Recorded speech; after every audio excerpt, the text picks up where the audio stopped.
Miqueas le declara lo que Dios pide de nosotros. Por eso él le dice: oh hombre, él te ha declarado lo que es bueno, diga conmigo bueno, y pide Jehová de ti. Yo le decía el día de ayer que estas tres cosas son las que Dios pide a un creyente.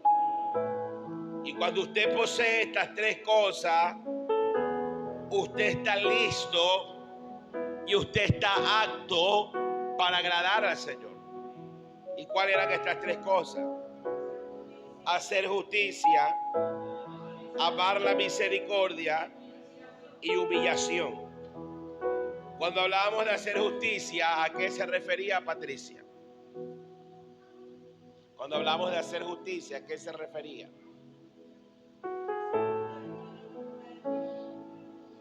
A ser justo de acuerdo a la voluntad del Señor. Carla, ¿a qué se refiere cuando digo hacer justicia? Eso, vivir conforme a la palabra, o sea, hacer sus mandamientos. Cuando hablamos de hacer justicia, Dios nos está hablando de hacer todo lo que Él nos manda. Cuando hablamos de justicia, hablamos de la ley. ¿Y cuál es la ley? ¿Cuál es esa ley establecida por Dios? Diga conmigo: sus mandamientos.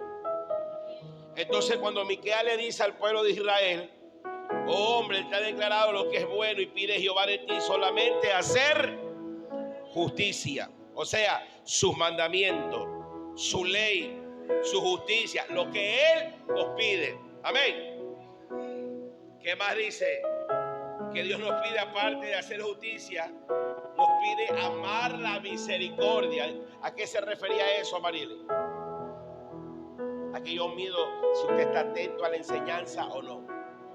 ¿A qué se refería cuando dice amar la misericordia? Ya, pero ¿qué cosa? Pero cuando dice amar la misericordia, ¿de qué habla? Yo dije una partecita clave. ¿Te recuerdas? Seguro. Mariano, sálvala.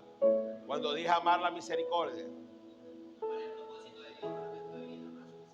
No. Ana, cuando dije amar la misericordia, ¿de qué hablé? Listo. El amor hacia los prójimos. Pero yo expliqué algo un poco más profundo acerca de amar la misericordia. Que cuando decimos amar la misericordia, hablamos netamente de qué cosa. ¿De qué? De la gracia. ¿De qué? Abel, tú estuviste ayer. No falten a las enseñanzas, hermano. Cuando yo le dije ayer amar la misericordia, yo estaba hablándole netamente del amor de Dios. Cuando hablamos amarle la misericordia, hablamos de ese amor que Dios conecta e inyecta a cada creyente. Cuando hablamos de amar de misericordia, hablamos del amor de Dios. O sea, amar. Eso incluye nuestra familia, amar nuestros amigos, amar aún a nuestros enemigos. O sea, Dios exige que guardemos su justicia, o sea, que hagamos su justicia, que hagamos su ley y que amemos la misericordia, o sea, que amemos, que tengamos ese amor que tiene el Señor. ¿Cuántos dicen aleluya? Y por último, que estemos humillados ante Dios. ¿A qué se refiere eso, Carla? Tenemos que ser humildes.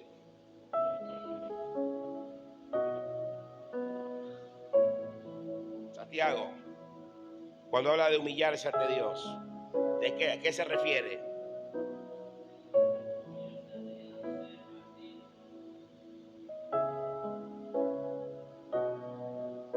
Cuando habla de humillar a Dios, ¿a qué se está refiriendo? Está hablando de humillación, ¿verdad? Pero no está hablando de una humillación de no ser altivo ni nada de eso. Está hablando de una humillación, o sea, reverencial, o sea, una humillación donde el hombre se doblega ante Dios, ¿verdad? O sea, Dios exige justicia, amar la misericordia y que nos mantengamos humillados delante de su presencia. O sea, que nos mantengamos en intimidad, que nos mantengamos en secreto, que nos mantengamos conectados con Dios, que nos mantengamos humillados. ¿Vive o no vive? Cuando nosotros practicamos estas tres cosas, justicia, amar la misericordia, y nos humillamos ante la presencia de Dios, son las exigencias que Dios le pide al hombre para que le vaya bien. ¿Cuántos dicen gloria a Dios? Ahora, ¿qué más pide el Señor a nosotros? A su nombre. Yo he agregado ciertas cosas más a su nombre. Estas son las tres principales, pero de estas tres principales se derivan las otras que yo le voy a decir. Número uno, ¿qué pide el Señor aparte de estas tres cosas a nosotros? Nos pide presentarnos ante Él, no con nuestra propia injusticia. Diga conmigo, no con nuestra propia justicia, porque nuestra justicia es impura. En el versículo 8 dice, solamente debemos que hacer ¿qué cosa nosotros?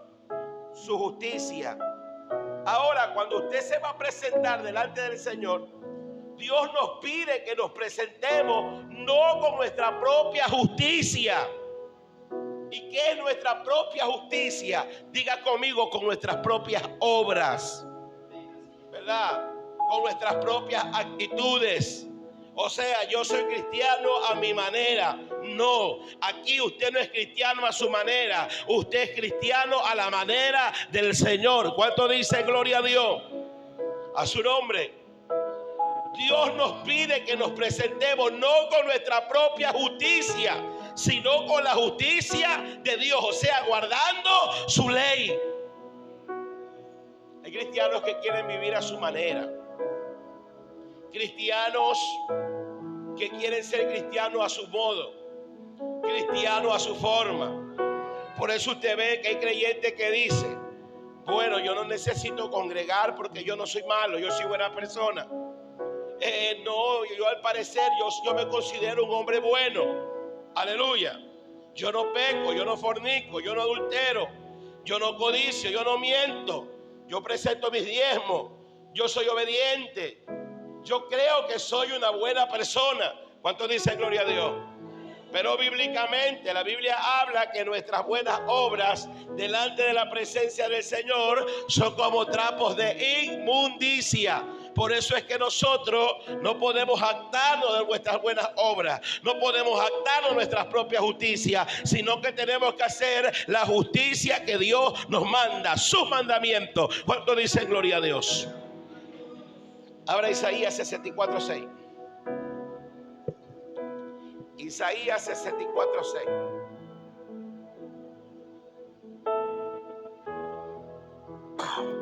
Abra por favor.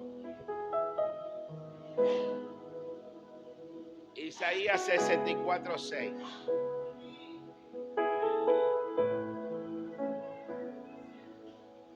Isaías 64:6.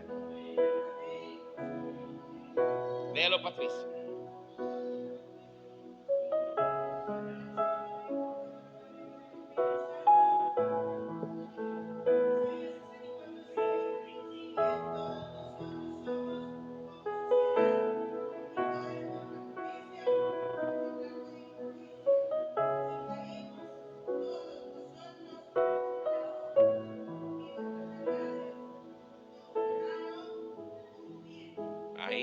Tremendo.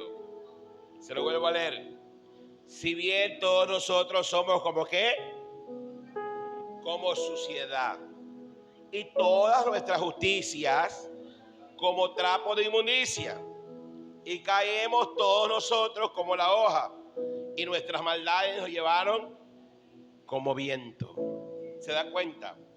Diga conmigo, para presentarme delante de Dios, dígalo fuerte, para presentarme delante de Dios, no puedo presentarme con mi propia justicia. Diga, tengo que presentarme conforme a la justicia de Dios. O sea, yo me voy a presentar delante de Dios conforme a la palabra, ¿verdad? O sea, yo voy a hacer tal como Él me lo pide. tal como Él lo manda, nada más, ¿verdad? Pero hay gente que quiere vivir la palabra o hacer su evangelio a su manera o a su forma. Eso es cuando hay gente que no congrega y dice, un ejemplo, yo no necesito congregarme todos los días porque yo me congrego en mi casa. Yo oro en mi casa, yo ayuno en mi casa, vigilo en mi casa. Imagínense, ¿será acaso esa la justicia de Dios? ¿Será acaso la voluntad de Dios que te quedes en la casa? No. ¿Qué dice la palabra? No dejando de congregar como muchos tienen por costumbre. El salmista David dijo, preferible es estar un día en la casa de Dios que 1000 días apartado de Él. La misma Biblia lo describe, que la voluntad de Dios y la voluntad de Él es que los hombres, que los creyentes congreguen en la casa de oración. Pero hay hombres que quieren aplicar su propia justicia, quieren vivir su propio evangelio a su nombre. Hay gente que dice, no, es que pasa, pastor, es que yo soy bueno. Nadie es bueno aquí. No, es que el hermano tal es bueno. Nadie es bueno. Por más que demos nuestra ropa, por más que demos alimento, por más que demos nuestro carro, por más que usted dé lo que dé, nadie en esta tierra es bueno. Por eso usted se da cuenta que en una ocasión le dicen a Jesús, maestro bueno. ¿Y qué dijo Jesús? No me llaméis bueno, porque aquí en esta tierra nadie es bueno. Y no estaba diciendo que Jesús estaba en pecado. Tampoco estaba diciendo que Jesús era malo. Pero Jesús estaba dando a entender a la gente que esta naturaleza adámica es pecaminosa, es mala y es perversa.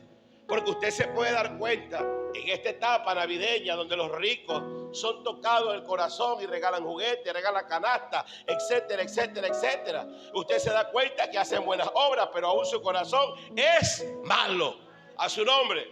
Por eso que según la palabra, dice Isaías 64:6, si bien todos nosotros somos como suciedad. ¿Qué significa eso? Que nuestro pecado, que nuestra doble vida muchas veces, nuestra forma de actuar es como una suciedad delante de la presencia de Dios. Aún muchas veces siendo creyentes nos ensuciamos con el pecado. Muchas veces siendo creyentes nos relacionamos con la impiedad a su nombre. Por eso dice la Biblia, si bien todos nosotros somos con suciedad y toda nuestra justicia como trapo de inmundicia. Por eso dice la Biblia que nadie se salva por obras. ¿Verdad? La Escritura dice, al que al pobre da, a Jehová presta. Tú le das al pobre, Jehová te paga. Cuando Jehová paga, paga el 100 por 1. Pero por más que hagas obra, dice que nuestras obras o nuestra justicia son como trapos de inmundicia. O sea, son insignificantes delante de la presencia de nuestro Dios. Aleluya. Por eso usted nunca se confíe por las buenas obras. Usted nunca se confíe por sus buenas acciones. Si usted tiene una buena acción, si usted tiene una buena obra, usted va a ser recompensado. Eso téngalo claro. Usted le da al pobre, Jehová usted presta. Usted le da al necesitado, Dios a usted le paga. Porque Dios no es deudor de nadie. Pero eso no significa que por sus buenas obras usted se va a ir al cielo. De ninguna manera. Por eso cualquiera que quiera practicar su propia justicia no se va a salvar, sino el que practica la justicia que Dios da. ¿Cuánto dice gloria a Dios? ¿Me entendió? ¿Vivo o no vive? ¿Vivo o no vive? Dios nos pide a nosotros que no nos presentemos con nuestra propia justicia, sino que hagamos su justicia, su ley. Lo que Él nos pide, nada más. Porque cuando yo quiero aplicar mi propia justicia, esta injusticia que nosotros aplicamos es impura. ¿Me entiende? Y otra cosa que tiene que entender usted muy claro: usted nunca le agregue ni le quite a la Biblia. Eso es penado. Usted no le puede agregar ni tampoco le puede quitar. Dice la Biblia que cualquiera que le quite la tilde de la J, escúcheme bien, ya eso es un pecado. O sea, la palabra usted la va a vivir conforme está. Usted no le va a agregar ni usted le va a quitar. ¿qué pasa en este tiempo? Usted se da cuenta que ahora hay una polémica en las redes sociales.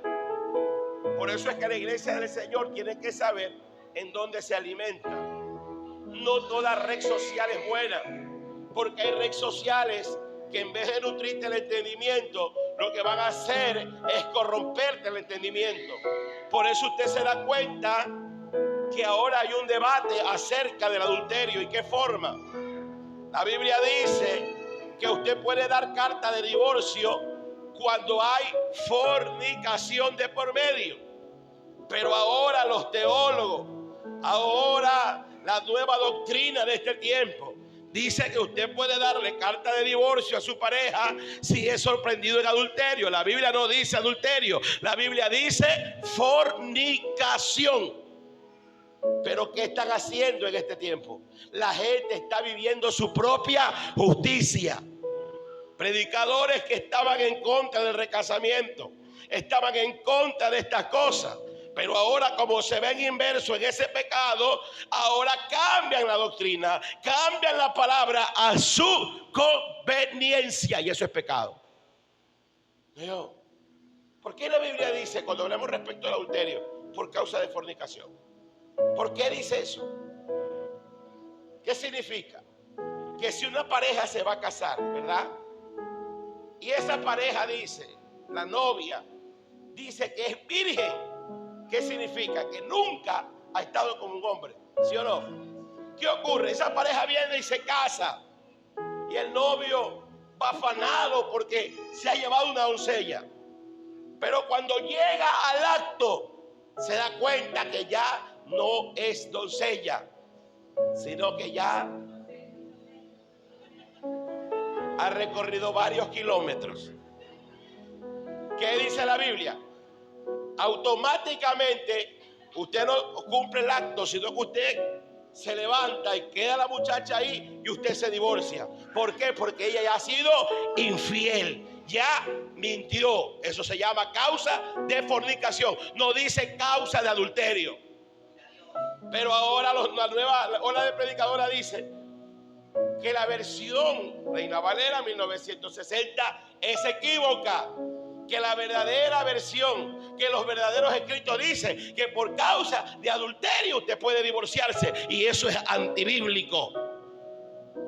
Por eso yo le digo a usted no le cambie, usted no le quite. Yo he tratado temas con gente que está recasada, gente que está en adulterio, y me preguntan, pastor, ¿qué hago?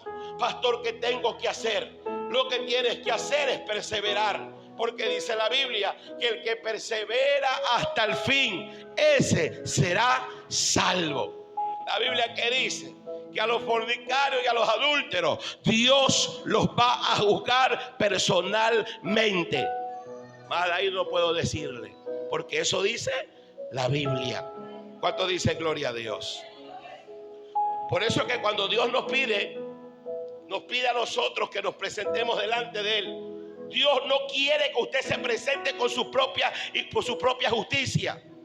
O sea, Dios no quiere que usted se excuse, que usted ponga condiciones, porque hay creyentes que ponen condiciones delante de Dios.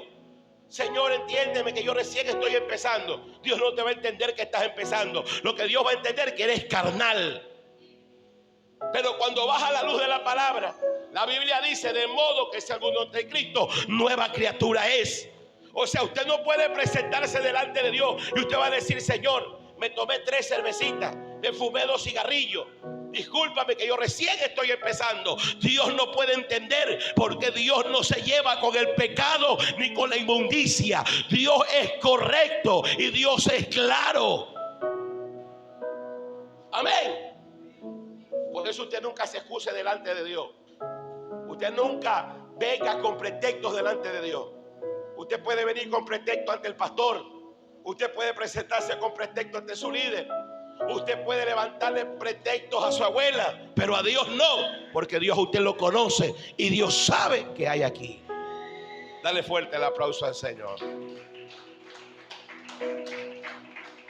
Cuando nos presentemos delante de Dios, nos presentaremos ¿cómo? Con la justicia, conforme a la justicia de Él, y no bajo mi propia justicia, porque mi justicia es impura. Ahora, otra manera de cómo me debo presentar delante de Dios. Yo tengo que presentarme con una ofrenda, pero la forma en que yo tengo que presentarme, cuando hablamos de este tipo de ofrenda, está hablando de esa ofrenda que nosotros presentamos. Diga conmigo, nuestro cuerpo. No se asuste, que no es ofrenda ni diezmo, tranquilo. Hay gente que ya se pone mal cuando le hablan de esto porque no diezman. Escuchen, cuando vemos acerca de esta ofrenda que está hablando aquí, Dios no quiere que nos presentemos como este tipo de gente que se estaba presentando en aquellos días de Miquea. Eran personas hipócritas, eran personas de doble ánimo, eran personas que hablaban mofándose. Decían que Dios era exagerado al pedir tanto sacrificio. Pero vemos claramente que Dios no nos pide nada. Lo único que Dios pide como ofrenda es nuestra vida. Y Dios necesita que nosotros nos presentemos humillados delante de Él. A su nombre. A su nombre. Dios no quiere este tipo de ofrendas. Dios no quiere que tú lo sorprendas. Dios quiere que tú lo hagas por amor. ¿Por qué? Porque hay gente que dice, voy a hacer 7 días de ayuno, y lo publica por el Facebook, lo publica por el Instagram, lo publica en los estados, para que sepan que es espiritual y es más carnal. A su nombre. Por eso es que cuando usted haga algo, hágalo en secreto. Cuando usted haga algo, no lo publique. Cuando usted haga algo, hágalo en secreto. Dice la Biblia que cuando tú lo haces en secreto, Dios te recompensa en público. Dios no quiere este tipo de ofrendas cuando tú te vas a presentar delante de Él. Cuando hablamos de este tipo de ofrenda, está hablando de nuestro cuerpo, está hablando de nuestra vida. Porque hay gente que se presenta como una ofrenda. Hay gente que hace ayuno, hay gente que le gusta la vigilia, hay gente que le gusta el retiro, hay gente que le gusta buscar a Dios, pero no hay un cambio verdadero, no hay una verdadera humillación, no hay una renovación en su vida. Usted lo ve en los retiros todos los años, no se lo pierde, pero no cambia. Es el mismo orgulloso, es el mismo cascarrabia, es el mismo amargado, la misma amargada.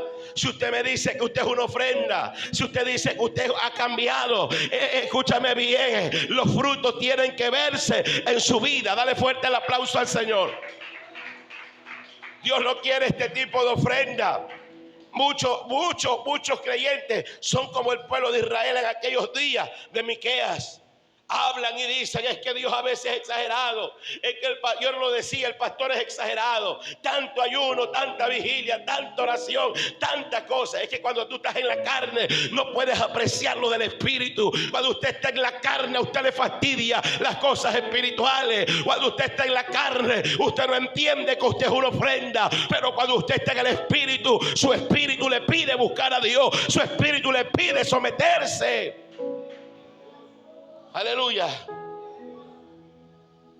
Esa es la verdadera ofrenda que Dios pide. Nuestra vida. Pero Él quiere que nos presentemos con la justicia que Él manda. Que amemos, que tengamos amor y que aprendamos a humillarnos delante de Dios. Esa es la ofrenda que Él quiere. Porque hay gente que ofrenda. Hay gente que trae buenos diezmos, hay gente que trae buenas ofrendas, pero no cambian, no son distintos. A su nombre. Porque usted cree que la Biblia dice que si tienes enemistad con tu hermano, dice, no presentes tu ofrenda, déjala a un lado, ve y reconcíliate y regresa y presenta tu ofrenda delante de Dios. ¿Qué da a entender eso? Que nosotros somos esa ofrenda. Y lo que tú traes acá al altar es una demostración de amor, pero tú eres esa ofrenda. O sea que cuando tú coges un sobre y tú le dices, Señor, yo voy a darte lo mejor. Cuando tú te llegas al altar, tú estás presentándote delante de Él. Y lo de acá lo estás demostrando ese amor a su nombre. Por eso cuando usted traiga sus diezmos, usted mismo preséntese y deposítelos en el alfolí. Pero hay gente que es tan vaga que manda al otro hermano, llévalo tú, pierdes la bendición y la bendición es para el que la trae. ¿Por qué usted cree que cuando usted trae una ofrenda, yo que le digo, vaya, deposítela? ¿Por qué? Porque cuando usted deposita en el ámpora, el que la recibe es Dios. ¿Cuánto dice gloria a Dios? A su nombre. Dios no quiere este tipo de ofrenda como menciona aquí en Miqueas 6:7. Una ofrenda donde usted diga que Dios le demanda mucho. Dios no nos demanda nada. Dios no nos exige mucho. ¿Qué es lo que Dios exige? Que hagamos su mandamiento. ¿Qué es lo que Dios exige? Que tengamos amor. ¿Qué es lo que Dios exige? Que seamos humildes. Es fácil, pero es que se nos va a hacer complicado, se nos va a hacer difícil si no tenemos humillación. Por eso es que el creyente tiene que vivir humillado. El creyente tiene que ser un hombre de oración. La mujer tiene que ser una mujer de oración. Y cuando usted es un hombre de oración, usted es una mujer de oración, a usted se le va a hacer fácil hacer la palabra de Dios. A su nombre. Diga conmigo, mi vida es una ofrenda. Diga, mi vida es una ofrenda. ¿Cómo más Dios quiere que me presente? Dios no quiere que yo me presente con obras muertas. ¿Y cuáles son las obras muertas? Nuestros pensamientos, lo que tenemos aquí en nuestra mente, ¿verdad? Son obras que no las pudimos realizar, pero todavía las tienes presente en tu mente, ¿verdad? No pecas, no adulteras, no fornicas, pero todavía en la mente está el pecado. Eso se llama obras muertas. Por eso el apóstol Pablo dijo: renovaos en el espíritu de vuestra mente. ¿Qué está diciendo el apóstol Pablo? Que tenemos que pedirle al Señor que cambie nuestros pensamientos. Hay personas que no han pecado. No han pecado de cuerpo. No se han acostado con una mujer. No se han acostado con un hombre. Pero con la mente ya le han hecho 3 hijos a esa mujer. ¿Me está entendiendo? Eso se llama obras muertas. Pastor, pero yo tengo una batalla todavía. Son poca la gente que reconoce esa batalla. Cuando tú reconozcas que tienes esa batalla, esas obras muertas en tu vida, tienes que ponerte a cuenta con Dios. Y tienes que sincerarte con Dios y decirle al Señor que renueve tu mente. Escúchame bien, al principio es una batalla, pero de a poco el Señor va a ir limpiándote y va a sacar toda esa basura, porque esa basura, esa escoria que está en tu mente es resultado de un pasado oscuro, de un pasado de inmundicia, de pecado. Por eso es que cuando usted viene a Cristo, Dios tiene que renovar el espíritu, el alma y el cuerpo. ¿Cuánto dice gloria a Dios? ¿Vive o no vive? Diga conmigo: me presentaré a Jehová. Dile, de una forma agradable y no con obras muertas. Lee por favor, Carla, Hebreos 9:14. Libro de Hebreos 9:14.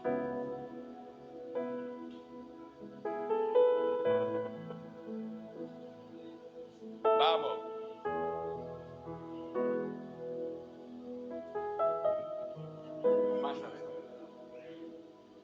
Léelo por favor.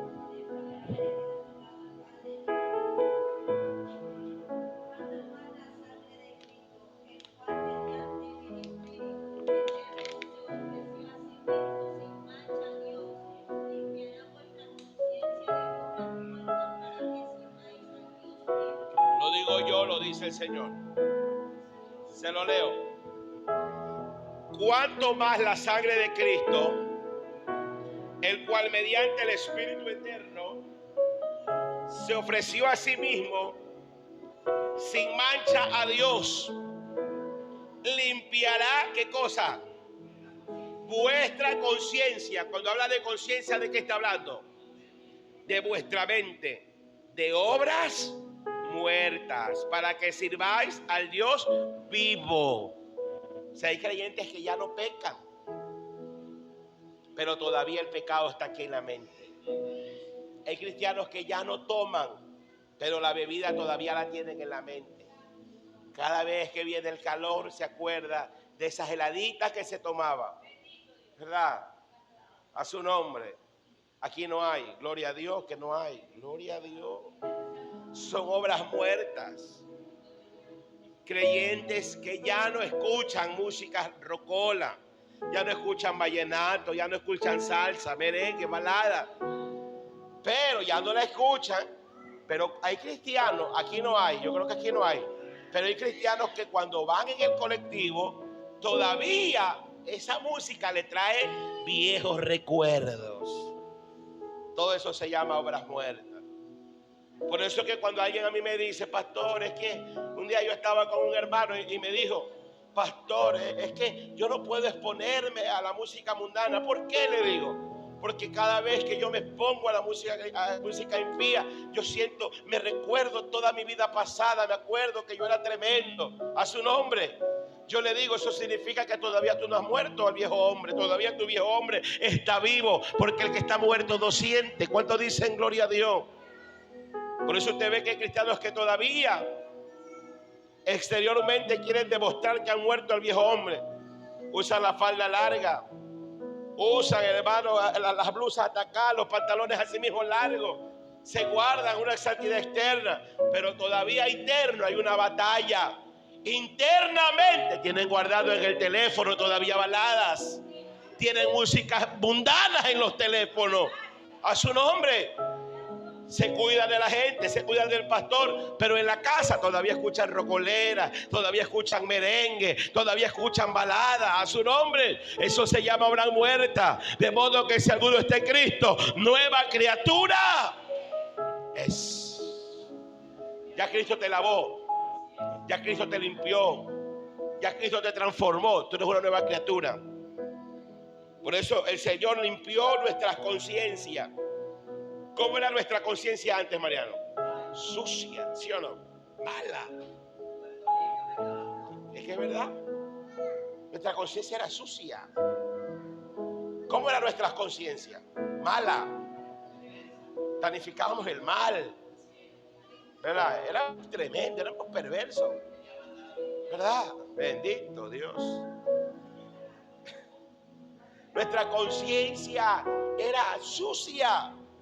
¿Verdad? No teníamos respeto con nada ni nadie. Entonces, cuando Cristo viene a nuestras vidas, ¿qué hace el Señor primero? Nos limpia esa conciencia. Y si todavía tienes batalla con tu conciencia, tienes que decir al Señor, destruye toda fortaleza mental. ¿Verdad? Todavía vienen esos ataques del infierno a tu mente. El Señor destruye toda fortaleza mental y Dios la va a destruir y Dios te va a hacer libre. Pero recuerde que toda obra muerta tiene que irse de su vida en el nombre de Jesús.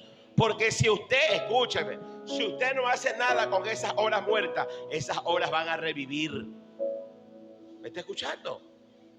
Cuando vienen esos deseos, si usted no hace nada con los deseos, eso va a revivir. ¿Me entiende? Por eso es que cuando usted peque, usted codicia, usted miente, usted, qué sé yo, comenzó a tararear la música mundana, se vio una novela de vez en cuando. Dice la Biblia, el que se ha pecado, abogado tenemos. ¿Qué significa eso? Que si usted se desliza, usted tiene que acercarse delante de la presencia de Dios y pedirle perdón y empezar de nuevo. ¿Cuánto dice gloria a Dios? Aleluya. ¿Qué más? ¿Cómo más Dios quiere que nos presentemos? Diga conmigo, Dios quiere que me presente, sin religiosidad. ¿A qué se refiere cuando hablamos de la religiosidad? Costumbre. Hay gente que es religiosa, no es cristiana, es religiosa. ¿Verdad? ¿Qué es un ejemplo de religiosidad? La Iglesia Católica. ¿Sí o no? De lunes a sábado son un diablo. ¿Y los domingos qué están haciendo en la iglesia? Comiendo la hostia. Y cenan. Ojo, cenan. Alguien que haya sido católico allá, que sea de la Santa Inquisición. Levanta la mano. 1, 2, 3, 4, 5. Eso era religiosidad, ¿no? ¿Cómo llevaba tu vida? Tú eras católica. ¿Cómo era tu vida de lunes a sábado? ¿De lunes a sábado estabas en la iglesia? Solo los domingos, entre semana, ¿cómo era? ¿Ah? Si tenías que tomar, tenías que bailar. Si te salía algún chico, me lo vacilaba, dice. ¿Verdad? Eso se llama religiosidad. Pero el domingo, ¿cómo estaba? ¿Verdad? Tenía su cara de monja, ¿verdad?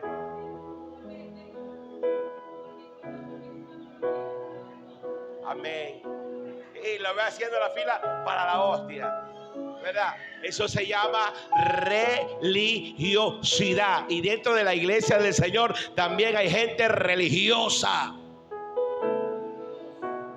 Y a Dios no le, escúchame, a Dios no le interesa la gente religiosa, porque el evangelio no es una religión. El evangelio es poder de Dios. Pero ¿por qué dice que el evangelio es poder de Dios? Porque el poder de Dios cambia, transforma. ¿Por qué yo digo gente religiosa? Está todos los días en la iglesia, pero es el mismo, no cambia. Eso es ser religioso. Si usted está todos los días en la iglesia, usted tiene que cambiar. Porque el poder de Dios es ¿qué? O sea, ¿Dios qué es? Poder de Dios. El evangelio es poder de Dios. ¿Y qué hace el poder de Dios? Transforma. Todos aquellos que tuvieron un encuentro con Dios, ¿qué sufrieron? Una transformación. El apóstol Pablo, cuando tuvo un encuentro con Jesús, ¿qué sufrió? Una transformación. Fue distinto a su nombre. ¿Vive o no vive? ¿Vive o no vive? Jacob, cuando tuvo el encuentro con el ángel de Jehová en Peniel, ¿qué ocurrió? Sufrió una transformación. ¿Cómo se llamaba? Jacob, que significaba usurpador. Después que tiene el encuentro con Dios, ¿cómo se llamaba? Israel. ¿Sí o no? Entonces el evangelio es poder de Dios, cambio. Y si usted está dentro del evangelio, usted tiene que haber cambiado. Pero si usted está dentro del evangelio y ya tiene 20 años y no ha cambiado, usted es religioso, usted no es cristiano. A su nombre. ¿Vive o no vive? Dios no quiere la religiosidad. Dios no quiere la apariencia.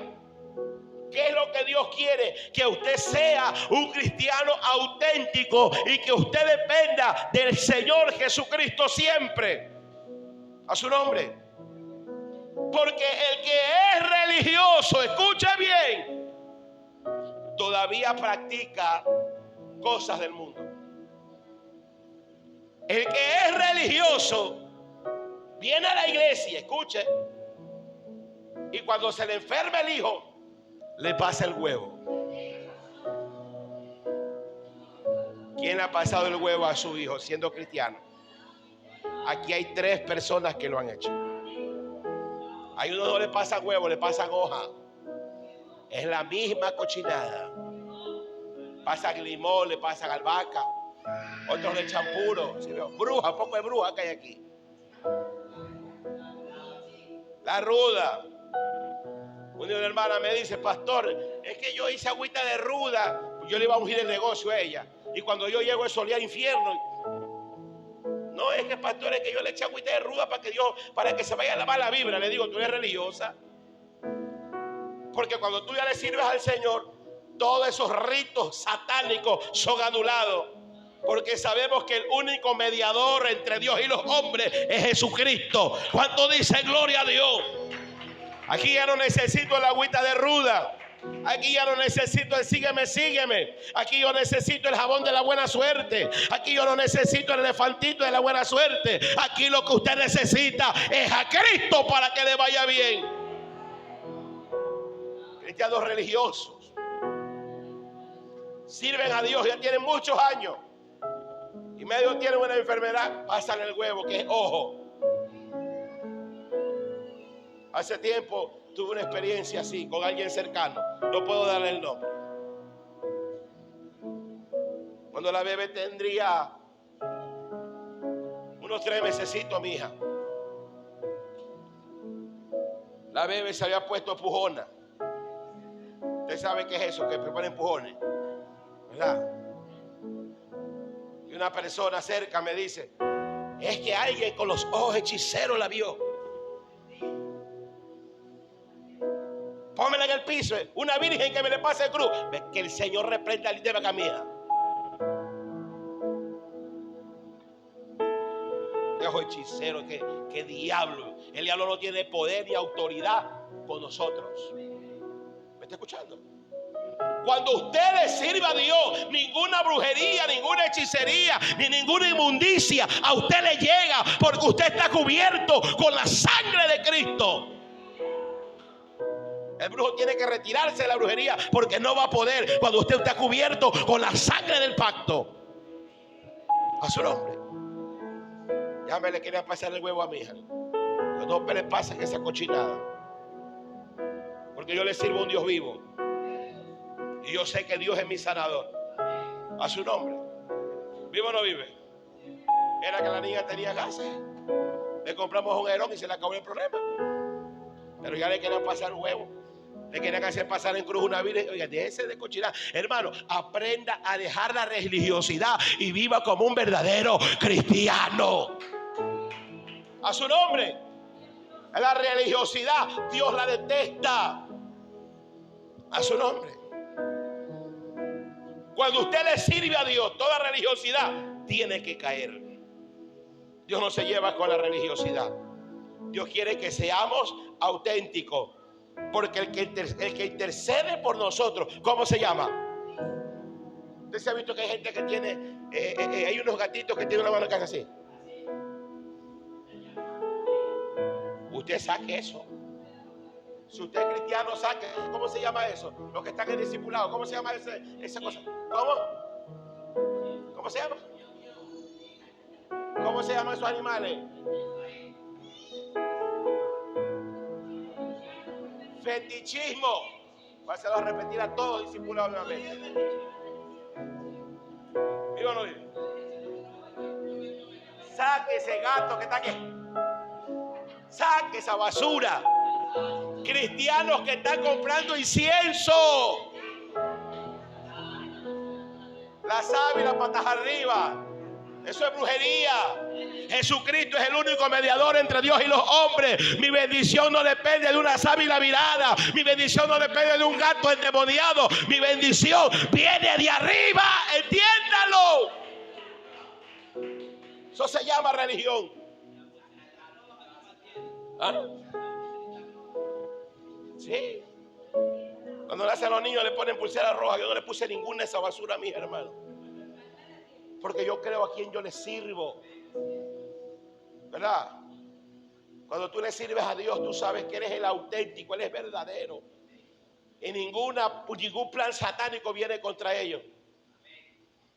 Pero usted ve cristianos que tienen ahí el gatito de la buena suerte. ¿Para qué? Para que traiga clientes, dice. Para que haya dinero, para que haya prosperidad. Lo que tú necesitas a Cristo para que haya prosperidad. Y tú no necesitas ese gato. Lo que tú necesitas es diezmar. Eso es lo que tienes que hacer. Ofrendar. ¿Qué dice Malaquías 3:10? Probadme ahora en esto. Si no, abriré la ventana de los cielos y derramaré bendición hasta que sobre.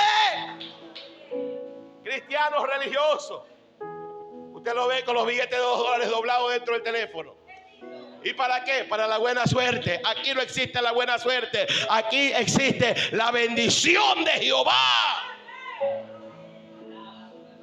Religioso. Y hay harta gente religiosa.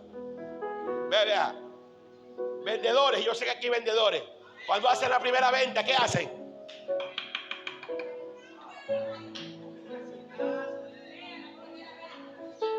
¿Por qué golpean la primera venta? ¿Qué se llama eso? ¿Qué se llama eso? Salir del cero. Fetichismo también eso. ¿Ah? Cójala, niña, cójala. ¿Verdad? Hay cristianos religiosos. Están dentro de la iglesia y son religiosos.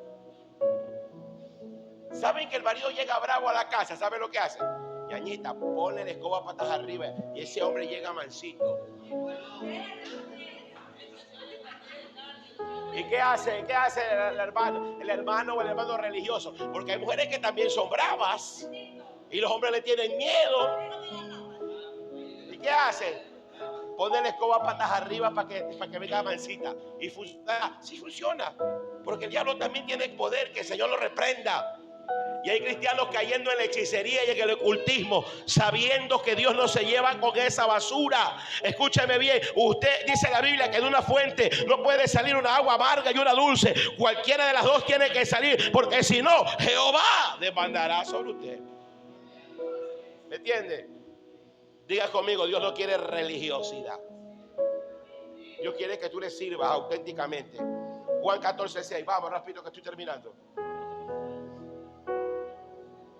Cristiano religioso, hermano. Nada de religiosidad. Jesús le dijo: yo soy el camino y la verdad y la vida. Nadie viene al Padre sino por mí. Diga conmigo, Jesús es mi intercesor. Nada más. Eso es todo. Si yo necesito algo al Padre, ¿qué tengo que hacer, Santiago? Interceder a Jesús. ¿Vive o no vive? Eso es todo. Usted no necesita poner incienso. Solo intercede al Padre. Primera carta de Timoteo 2:5.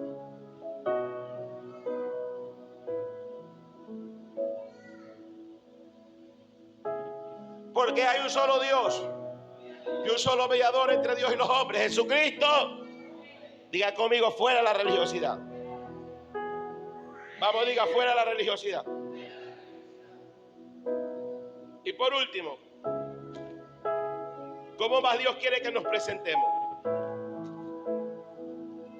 Dios quiere que nos presentemos como pecadores que confesamos nuestros pecados.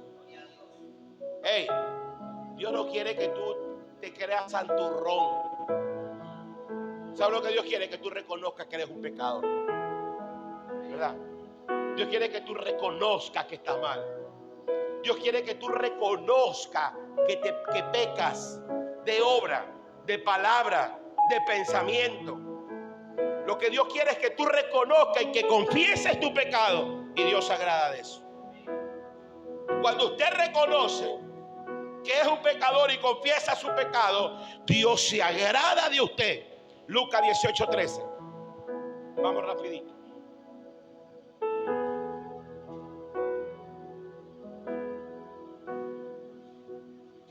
Mira lo que dice ahí. Mas el publicano, estando lejos, no quería ni aún alzar los ojos al cielo. ¿Qué dice? Sino que golpeaba el pecho, diciendo: Dios, sé propicio de mí. Dice: a mí, pecador. ¿Qué estaba diciendo el publicano? Le estaba reconociendo y estaba diciendo: ten piedad de mí, que soy un pecador. Pero ¿qué ocurría con uno de los fariseos que llegaba a orar a ese mismo lugar? Y a eso Dios no le agrada. ¿Sabe lo que hacía este fariseo en Elías? Léelo. El 11.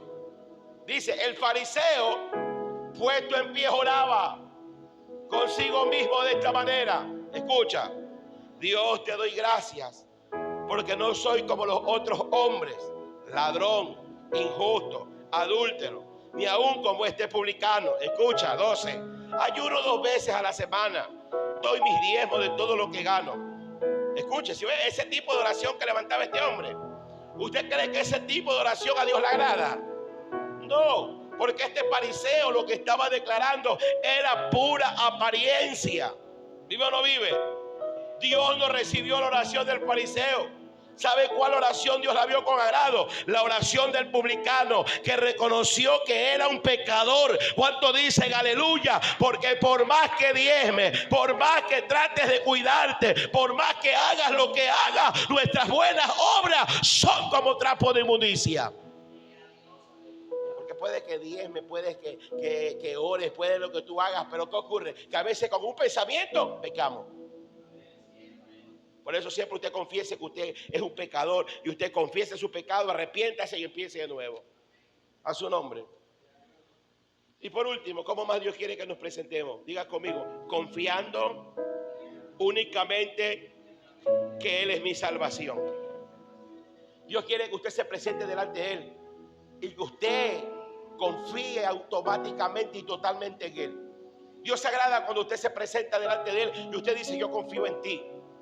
A su nombre. Que cuando tengas un problema, cualquier tipo de problema, antes de correr a un abogado, antes de correr a un psicólogo, tú corras ante Dios. Por eso cualquier cosa que tú vayas a hacer, primero humíllate delante de Dios. Primero reconoce que solo en Él hay salvación y que solo en Él hay solución para tus problemas. Y después busca a los hombres. Pero ¿qué hace la gente? Primero corre de los abogados. Tiene un problema legal, va a buscar al mejor abogado, el mejor juez. ¿Y qué ocurre? Fracasa. Por eso que usted, antes de recurrir a los hombres o antes de hacer cualquier cosa, usted tiene que confiar que la única salvación viene de nuestro Dios. A su nombre. ¿Vive o no vive? A su nombre. Diga conmigo: mi salvación viene del Señor. A su nombre. ¿Vive o no vive? Eso es lo único que Dios quiere. Que nos mantengamos confiando únicamente que en Él hay salvación. Cualquier problema que usted tenga, sea en el hogar, sea financiero, sea familiar, porque la mayoría de los problemas que existen son los familiares, muy aparte de los económicos. A su nombre. Cuando usted está en la iglesia, cuando usted le sirva a Dios, ¿usted qué desea? Diga conmigo: que mi familia sirva a Cristo. ¿Sí o no? ¿Usted qué tiene que hacer? Diga conmigo: creer en la palabra. ¿Qué dice la palabra? Hechos 16:31. Crees en el Señor Jesucristo y serás salvo tú y toda tu casa. Lo único que Dios pide es que confiemos totalmente en Él. Por eso dice la Biblia que el que se acerca a Dios, crea que le hay. Póngase de pie. Hasta ahí hemos llegado.